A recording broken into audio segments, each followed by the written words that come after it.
হরে কৃষ্ণ। আমরা এই জীবনে এই সংসারে এসে যা কিছু পেয়েছি, যতটা পেয়েছি, যেমনই সম্পর্কে পেয়েছি, এই সব কিছুর কারণ হচ্ছে আমাদের আগের জন্মের পূর্ব জন্মের কর্মফল। অর্থাৎ যদি আপনি খুব একটা ভালো পরিবারে জন্মগ্রহণ করে থাকেন তাহলে এটাও আপনারই আগের জন্মের কর্মফল। যদি আপনি একটা খারাপ পরিবারে জন্মগ্রহণ করে থাকেন তাহলে এটাও আপনার আগের জন্মের কর্মফল। যদি আপনি ভালো সন্তান পান, ভালো পুত্র পান, ভালো কন্যা পান বা ভালো স্বামী পান, এই সমস্ত কিছুর ভূমিকা হচ্ছে আপনার আগের জন্মের কর্মের ফল। অর্থাৎ এই জন্মে আপনি যা কিছু করছেন এই সব কিছু আগামী জন্মে ফলরূপে আবার আপনি পাবেন। অর্থাৎ কোনো স্ত্রী যদি মনে করে যে আমার যেখানে বিয়ে হয়ে গেছে স্বামী আমার মোটেই পছন্দ না, সেজন্য আমি তার সাথে ঝগড়া করি, তাকে অপমান করি, তাকে শয়তান, বদমাশ, নেশাখোর, মাতাল এই সমস্ত কিছু বলে, চরিত্রহীন এই সমস্ত কিছু বলে তাকে অপমান অবজ্ঞা করি, দেখুন সে তো হয়তো জানে না আপনার মনের প্রতিক্রিয়া কি, কিন্তু যিনি জগৎপতি, যিনি অন্তর্যামী, যিনি ভগবান, যিনি বিধাতা, উনি কিন্তু সব কিছু জানেন। সেজন্য হয়তো এই ভুলের জন্য আপনার নিজের স্বামী আপনাকে মাফ করে দিতে পারে, কিন্তু যিনি বিধাতা, যিনি সর্বত্র বিদ্যমান ভগবান, উনি কিন্তু এই পাপ থেকে আপনাকে মাফ করবে না। অর্থাৎ আগামী জন্মে আপনার কপালে, আপনার ভাগ্যে এরকম স্বামীও নসিব হবে না। সামনে আপনি যাকে পেয়েছেন স্বামী রূপে, যাকে আপনি বরণ করে নিয়েছেন অগ্নিকে সাক্ষী মেনে, তার যথাযথ আপনার কর্তব্য সেটা পালন করাই আপনার ধর্ম। যদি এই কর্ম এবং এই ধর্মকে আপনি না মেনে চলেন তাহলে কিন্তু জীবনের অন্ত আসার আগে আপনাকে অনেক কষ্ট করতে হবে।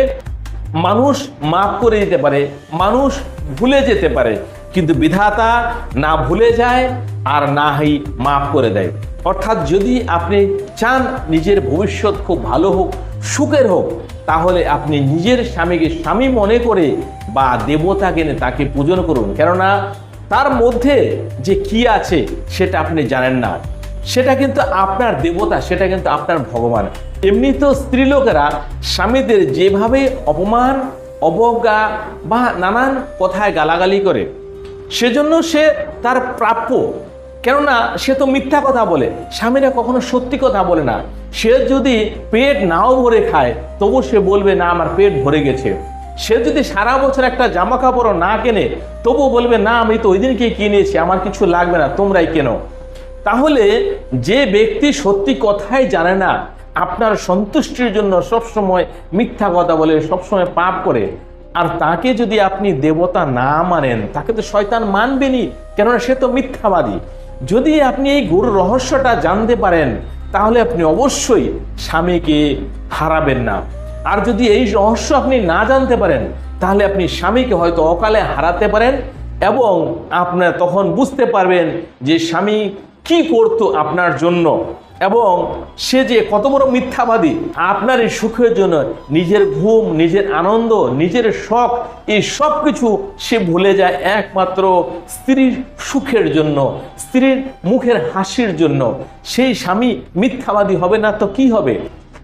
আর সেজন্য স্ত্রীর মুখ থেকে এই সমস্ত নানান অকথ্য ভাষায় গালিগালাজ খেয়েও চুপ থাকে, কেননা সেটা ও প্রাপ্য, কেননা আপনার সেটা অধিকার ওকে বলে দেওয়ার এবং দেখিয়ে দেওয়ার।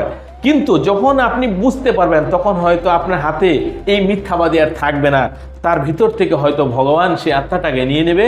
কেননা সে এত কিছু করে যখন আপনাকে মুখের হাসি ফুটাতে পারলেন, আপনাকে সন্তুষ্ট করতে পারলো না, তখন সে ভগবানের প্রিয় হয়ে যায়। কেননা সে তো মন থেকে কোনো সময় আপনাকে ঘৃণা করেনি বা কোনো সময় কোনো কিছুর কম রাখেনি। আর যখন ভগবান সেই আত্মাকে নিয়ে চলে যান তখন আপনার সামনে পড়ে থাকে একটা লাশ, একটা বস্তু মাত্র।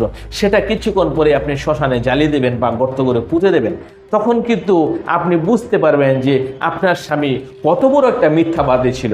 যাই হোক, আমি যা বললাম হয়তো আপনার মনের মধ্যে একটু কাঁটার মতো লাগবে, কিন্তু যদি আপনি বুঝে যান তাহলে জীবন আজকেও বদলে ফেলতে পারেন।